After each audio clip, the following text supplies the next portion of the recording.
their jobs, to teach the teachers, to pay the bus drivers, to feed the kids that are hungry, and there seems to be an impasse with the city council and with the student board. The mayor's candidates, what is your solution to that problem? Mr. Harris? I was trying to abide by the rules and sit down with some of the... Oh, yeah, feel free to do that, sir. That's a good question. There's a part of the Newport News Public Schools. I'm a school counselor, for those that don't know, in the school system. Been one since 2005, been a part of the school system since 2003. I heard earlier we were talking about youth development. I'm a coach. I do youth activities in the school building, along with my educational obligations. And one of the things that, as a current member of the city council, that's been one of my biggest concerns that we have had, is the relationship between the school board and the city council. It is imperative from my side as an educator that our schools are fully funded. When I had a chance to sit down, before we pass any budget, I had a chance to sit down with our department directors, along with our city manager, when we were going through this process last year, which was my first budget that we passed.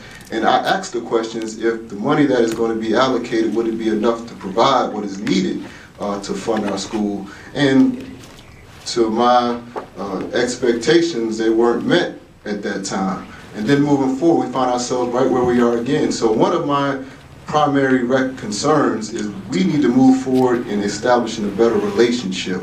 I've been recommending the past couple of months that the city budget department meets with the school budget department so that we can iron out any discrepancies that have been laid out in public, which I feel it doesn't make us look, or we need to be held more accountable as elected officials to provide the best for all of our people, but more importantly for our most precious commodity, which are our babies that go to that school system each and every day. So as mayor, I would look more into making sure we are collaborating effectively and efficiently to be able to fully fund and provide for our school system. And that's going to be a priority of mine, because youth development, academic achievement is a big piece of what my priorities are all about.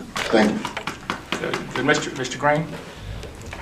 And could you be a little bit more specific? I know about the dialogue of talking and want to dialogue and all that stuff. Kids need books and teachers need pay. Buses need gas to run. What do you propose to do to make those things meet the fiscal responsibility that they should for our children? So first of all, let's just think about where our schools are today. 42 schools are due for some sort of upgrade or renovation. Huntington Middle School, which is a school that I went to, right now it's operating at a crisis level. We know that school should have been renovated over 10 years ago. But yet here we are now making a decision about tearing the school down.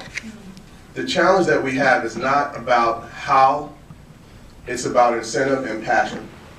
When I think about the school system that I grew up in and the school system that I attended, the reason that I'm here today is because it worked. It helped me to get through school. It helped me to get a better education, so that when I went to Virginia Tech and I went to William & Mary and all the other universities, that I was prepared. We have to begin to institute programs that actually advance the education. When I was at Huntington Middle School, I was a part of what was called Becoming Enthusiastic About Math and Science. As a result of that one program, I became an engineer. I went on to become an engineer because I loved it. I developed my passion at a very young age. So it's not about can it be done, it's about the incentive. And right now our city is prioritizing everything but children. I believe we have to change that. We also don't have a color problem, we have a competence problem. I'm not a Spanish teacher. I would not jump in a classroom and start teaching Spanish.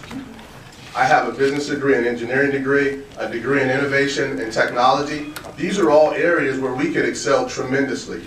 We can boost our economy so that we're not worrying about fighting the school board or vice versa to get the resources we need. If we develop the right type of industries here, understand we have the shipyard and Cannon and so forth, but we have to look at other industries as well. If we do that, we won't fight about resources for children, because there will be enough for the teachers who are woefully underpaid. There will be enough to rebuild over 42 schools, which eventually have to be upgraded. And there will be enough to do programs, which will help kids like me continue to succeed.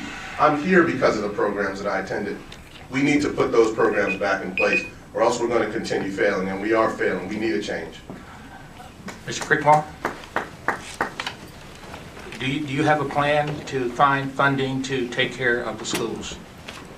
Praying and doing those things is not going to pay for the books, give teachers the increase that they need, or fix schools that need to have renovations.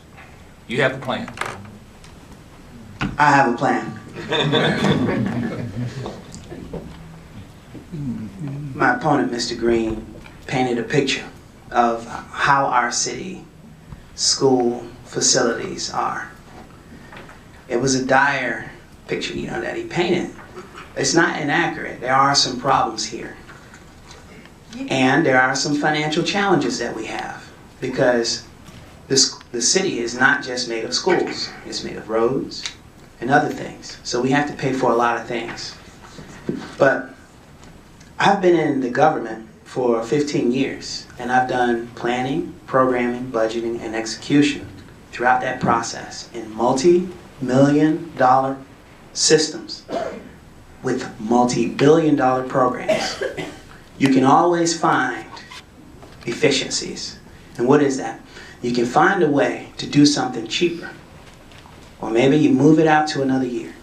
So I think we can look in our budget with the school board, together over time, find what is the priority and fix those things accordingly. It's something we can do, okay? It's just sitting down over time, establishing what the priorities are for the city at the school board level to get all of our schools up to snuff. Because let me tell you, the people who are living in Huntington, it's highly disruptive to their way of life to send their children to another school. And we cannot afford to have thousands of families in Newport News going through the same thing. So we can find efficiencies in our budget, and we can find ways to fund fixing our schools, because it's critical to our economy, it's critical to us drawing jobs here, and it's critical to keeping our kids on the path to a bright future. Would you have a comment? I didn't hear you, sir. Yeah, are we able to respond? Or do we want to just go around? No, we're on a time constraint now.